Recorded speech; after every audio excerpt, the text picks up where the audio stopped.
ঈদের নামাজ শেষ হতে না হতে গরুর লাথি খাওয়া শুরু। আর বাংলাদেশের ঈদ মানে আনন্দ কম, বিনোদন বেশি। সত্যি কথা বলতে যুবকদের ধৈর্য শেষ। কিছুক্ষণ পরই দেখবেন কোপাকুপিতে ব্যস্ত হয়ে গেছে সারা দেশ। বাংলাদেশের গরুর হাট হলো খেলার মাঠ। শিক্ষিত গরু, মেসি, এমবাপ্পে, রোনালদো সবই আছে এবার গরুর হাটে। কোরবানির সময় গরুর হাটে গেলেই বোঝা যায় মানুষ মূলত মাথার চাইতে পাছারে বেশি ইম্পর্টেন্স দেয়। মানে ভাই একটা জিনিস আমি কিছুতেই বুঝি। দেখেন কোরবানির গরুগুলো আসলে মেয়েদেরকে কিছুই বলে, শুধু ছেলেদের বেলায় লাথি দেয়, গুতা দেয়, ধাক্কা দেয়। এই বৈষম্যটা আসলে কেন আজ পর্যন্ত আমি নিজেও জানতে পারিনি। তবে আপনারাও যদি চান মেয়েরাও গরুর গুতা খায়, তাহলে যেসব ছাপড়ি মেয়েরা গরুর সাথে টিকটক ভিডিও বানায় তাদের সাথে চাইলে আপনারা এই কাজটা করতে পারেন।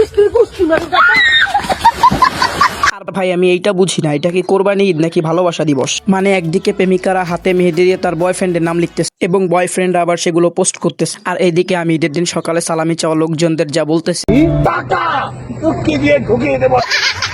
দেখেন আজকের দিনে সবাই সবার প্রিয় মানুষ এবং প্রিয়তমার জন্য সেজে গুজে ছবি তুল, আর আমার বন্ধু আসলে যা করবে।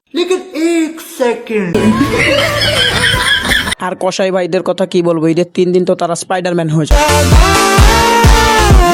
আর তারা এতটাই ব্যস্ত থাকে যে ফোন ধরার সময় পায় না। ভাই আর একটু তাড়াতাড়ি আসেন না। কোরবানির আসল মিনিং শো অফ কিংবা কম্পিটিশন করানো, আল্লাহর সন্তুষ্টি অর্জন। কিছু কিছু মানুষ তো গরুকে নিজের মা মনে করে এবং তার মূত্র সেবন করে, আর তাই দিন শেষে ফেসবুকে একটু ফ্লেক্স কমায় মারে আর গোস্ত কাটাকাটি কিংবা খাওয়া নিয়ে ধুমায়া পোস্ট করে। কারণ আমরা জানি ধর্ম যার যার, উৎসব সবার। ধর্ম যার যার, উৎসব সবার। ধর্ম যার যার, উৎসব সবার। আর সর্বশেষে সকলকে গরুর গোস্ত খাওয়ার দাওয়াত রইল। Light off.